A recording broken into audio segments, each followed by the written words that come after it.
we've been talking about uh, political pressure mainly, right? That this seems to be that political, cultural, political pressure that pushes a university in a direction it doesn't necessarily want to go, but it feels it has to go in that direction in order to survive.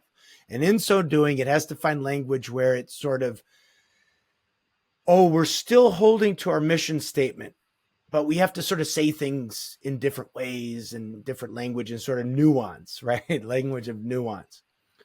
But there Yeah. are other things that could be motivating the changes than just pressure from outside that maybe we should also address.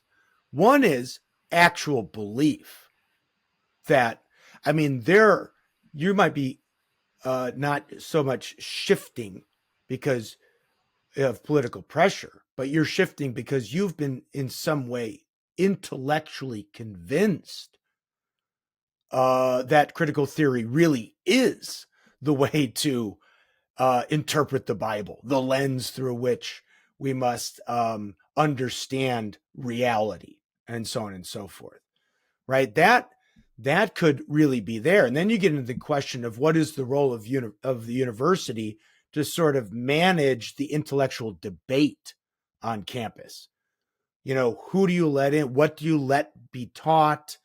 Do you want just everything to be taught that might be counter and antithetical to the gospel?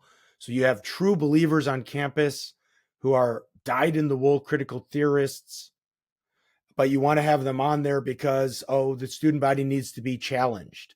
Or what was this idea of one of these sociologists where kids have to be thrown into an intellectual world that just challenges everything they believe so that they can come out, you know, they got to be totally deconstructed on campus so that then hopefully they can come out somehow better for it.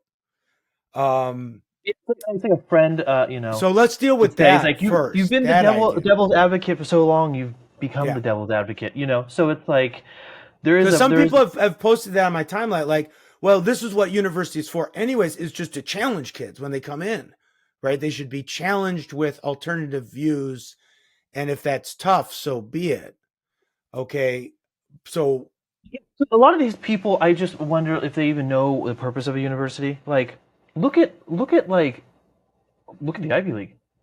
What was their purpose? Their purpose was not to just, we're going to talk about all the religions of the world. It was originally established to produce the next generation of pastors and theologians yes. of a very Right. specific Yeah. religion, Yeah. of a very specific denomination, of a very specific religion. And so it's like these people say these things, and it's like, and maybe these are the ones who are just sold out and don't even know it. Like they're like, oh, the whole university thing is like, unity and through diversity or something like that. And you're like, okay, but there's like truth, right? And the university was established to propagate the truth. I mean, this goes back to the American founding. You talk about like what was the purpose of public education, anyways. And if you talk to these same people, it's like, oh, because we're just supposed to know stuff about things. And you're like, what world do you live in where your life is dedicated to knowing stuff about things? Like that's not true. There were particular problems and particular questions, and we need to sort of answer those questions, and then there will be challenges. So that's why we don't have those answers. There's challenges to those questions, and then we need to move on to those and build the civilization and then propagate those truths to the next generation. Like this is sort of like, for whatever reason, it has been totally neglected. Yeah, this is why I think we have somehow moved on. The role of institution has moved on from the point of formation to basically generating activists, right? That's exactly what it is. And in so doing, I think our focus have actually shifted from truth. Even with institution, they're playing with the idea of relativism. They're adopting, they're Yeah. waving based on where the culture moves with regards to the matter of truth. And this is exactly where they need to be positioning and making it clear that we define terms and this is where we stand and we stick with it, as you said, Logan, even to the point that we have to lose our institution for the sake of the truth. If we do not come to that conviction at all, I think we will be actually facing this even more in the coming days with more challenges as we Yeah. see. I mean, I wrote I'll get that in a second. When I went to the University of Notre Dame, which I've used as sort of a paradigm example of an institution gradually shifting further and further left from its original mission statement, which, the founding fathers of Notre Dame were these French missionaries coming into, at that time, a fairly wild sort of Indiana frontier in the 19th century. So it would have been a very conservative Catholic school up until really the 1950s, right? And then when you get the cultural shift in the 60s and the selection of Theodore Hesburgh as president, over the next 40 years that he was president, that university over time really shifts further and further left. Not that there weren't conservative professors there, conservative presidents, or high-ranking faculty members and administrators there, but overall as an institution, it's drifted further and further left. I think if you were to do polls on the graduating class of the University of Notre Dame right now, it'd be overwhelming Democrat that they voted in the last election. But it's a top 20 research institution now. So this now that's a major example. I mean, Biola is obviously not at that scale of university education or life. But again, you think like a school like Notre Dame in 1950 was not a big school. It was a parochial school, college, right, with a really well-known football team. That was about it. Well, and Logan mentioned the Ivies, right? So this is almost like a law of nature that you have to continue. You have to be very intent about constantly pushing back against. There always is a leftward drift, especially in education.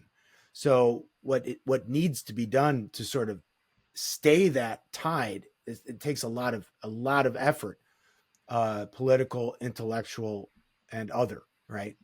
Yeah, but it's like this sort of return to violence on the left and the right is like it's just everything's been administered by bureaucrats, scientifically backed bureaucrats, and it's getting to the point where it's just like you just show up, you're just handed some sort of like blob meal, you become a blob, just be happy as a blob, and then you'll just die as a blob, and like that's life and that's good, and then you just do whatever you want. It's like it's such a like tasteless life, and this sort of like Yeah.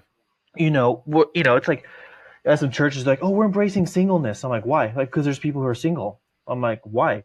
Like, well, they can't get married. I'm like, okay, why? They're like, well, it's just their choice. I'm like, okay, you're just not interested in actually engaging with reality anymore. There are people trying to do things. They're trying to live some meaningful like life, which is ultimately going to require some sort of challenges, and you're going to have to address those challenges. And then there's always like, well, life is so hard, and there's so many things to know, and I can't address all the questions. Like, okay, well then you need to figure it out. Like that is your job. You need to figure it out. You need to dedicate yourself to like hours and hours of study every single day. This is like why the pastor is the pastor. And then it's like, well, I need to have like a work-life balance, and I need to, it's like, okay, like, do you just not want to be a pastor anymore? Like at some point you just realize the cush job of where you just sort of like read one passage of one book of the Bible and you just dedicate your career to that needs to end. Like the idea is like you need to be like a biblical theologian who has a good family, who's raising good kids, who's like not just a victim of how life has treated you. And we just don't do that anymore. And then things just drift. It sort of decays over time, where it's like everything becomes permissible because everything's hard and everyone's a victim. We just need to huddle together and somehow brave the storm. And you're like, you've gotten so far off track. Like education isn't even teaching you anything because there's nothing worth teaching anymore. Just it's getting to the point where it's like just like sit on ChatGTP and just ask questions and get answers. And like, who cares if they're fake answers? I mean, this goes to the whole like, Plantinga, argued this with his argument against evolution is like if survival is your objective, which has been the objective, like the university, like the sort of like, psychological view, survival is not a truth-dependent characteristic. This is like a core argument. It could be lies. It could be lies through and through, and you can survive and you can be happy. Yeah. And this is Plantinga's argument, and they're like, oh wow, that's so profound. Like, but this is just how we're living. And this is where, like, you want to go back to ancient civilization and it's sort of, its fight against nature was not just to survive, it was to survive with truth With and justice truth. and Right. mercy and all these Yeah. virtues. And and what you need, and C.S. Lewis is great on this, you need courage. Courage is never just handed to you. It's not, Virtue that's at the not what the thing breaking is. point. Yeah. Exactly. And there are no breaking points anymore. So I think we should maybe mention in terms of what we expect in terms of seeing as alumni, as people who are concerned about the institution, who love the institution. And there are a few steps, I would say. One I already mentioned, just a kind of alignment between policy and practice. We want to see that what being said in terms of policies are being applied in different departments and actions being taken. And then we got to be defining the terms as to what as institution, and recognizing that we are at the center of culture in many ways in terms of engaging. Can't be running away. It's not the survival mode anymore, but engagement with culture particularly. And I think institutions need to also take the posture of humility, as we expect from individuals as well. And given that these people and our friends who are raising issues, we have to give them the benefit of the right, that they have good intentions. They love the institution. They want to see Christian institutions flourishing. We all do. And I think there's a need for us to come together maybe somehow and engage with each other and come to a place where we honor the Lord in all our decisions that we make. This is how institutions are going to stand together. Because remember, even in future, we need each other. We need each other to be standing. And while we are questioning each other and what we believe, we need to be fighting for each other. And we can't be isolating people and taking a posture of defense all the time. Institutions have to be humble as much as they expect people to be.